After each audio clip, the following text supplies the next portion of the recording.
আজকে মেজো ভাবি হঠাৎ করে বলল যে চলো বিকালে বগা থেকে ঘুরিয়ে নিয়ে আসি নদীর পাড় ও বগা থেকে মাটির জিনিসপত্র। আমি তো নাছর বান্দা রাজি হয়ে গেলাম, দ্রুত রেডি হয়ে চলে গেলাম ভাবির সঙ্গে। নদীর পাড় বরাবরই আমার কাছে খুব পছন্দের। হ্যালো, আসসালামু আলাইকুম সবাইকে। আজকে আমি ও মেজো ভাবি মিলে চলে যাচ্ছি বগা, কেননা বগাতে ভাবির কিছু কাজ আছে। ও আমাকে বলল যে চলো বগা থেকে নদীর পাড় থেকে ঘুরিয়ে নিয়ে আসবো। আমি তো মহা খুশি, বগা থেকে ঘুরিয়ে নিয়ে আসবে আর আমি যাব না তা কি হয়? তা তো অসম্ভব। তাই আমিও তাড়াতাড়ি রেডি হয়ে ভাবির সঙ্গে চলে গেলাম, গাড়ির জন্য চলে গেলাম। তারপরে একটু দাঁড়াতে না দাঁড়াতেই গাড়ি পেয়ে গেলাম। এই যে গাড়িতে দুইজনে মিলে চলে যাচ্ছি বগার উদ্দেশ্যে।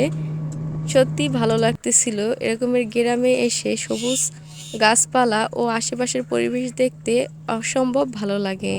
বগা চলে আসলাম এবং কি এখানে অনেক সুন্দর সুন্দর ফার্নিচারের দোকান ছিল, তাই দেখতে দেখতে তারপরে এসে নাহিনকে প্রথমে চুল কাটার জন্য দিয়ে দিলাম। তারপরে আমি দাঁড়িয়েছিলাম ও ভাবি নাহিনের চুল কাটা শেষ হলেই ওকে নিয়ে বাহির হব। তোর চুল কাটতেছিল, এর মাঝেই আমার চোখে পড়লো বাহিরে এর মাটির জিনিসপাতির দোকান। আমি ভাবিকে বললাম, ভাবি চলেন না ওইখানে যাই। হ্যাঁ, আমি তো তোমাকে ওইগুলো দেখানোর জন্যই নিয়ে আসছি। তারপরে এখানে অনেক সুন্দর সুন্দর মাটির জিনিসপত্র দেখলাম। আমার মনে হচ্ছিল যে এই সব জিনিসপাতিগুলো আমার বাসায় নিয়ে যেতে পারি, তাহলে মনে হয় ভালো লাগে। ভাবি বলল যে ঠিক আছে, তোমাকে কুমোরপাড়াতে ঘুরতে নিয়ে যাব, আমাদের এখানে কুমোরপাড়া আছে। বললাম ঠিক আছে। তারপরে আমি আর ভাবি মিলে এই টুকরাঘুরি করলাম বগার বাজারের ভিতরে। তারপরে আইসক্রিম কিনে নিলাম। আইসক্রিম কিনে নেওয়ার পরে আমরা চলে যাব নদীর পাড়ে। হোগলা ও বগা সংলগ্ন নদীর পাড়ে এই এলাকাগুলো ঘুরতে গেলে একই সাথে নদীর রূপ, ট্রলার, নৌকা চলাচল এবং গ্রামীণ জীবনযাত্রা খুব কাছ থেকে দেখা যায়। বিকালে নদীর পাড়ে বসে নদীর মৃদু বাতাস গায়ে মাখানো এবং নীরবতা উপভোগ করার অনুভূতি সত্যি অন্যরকম।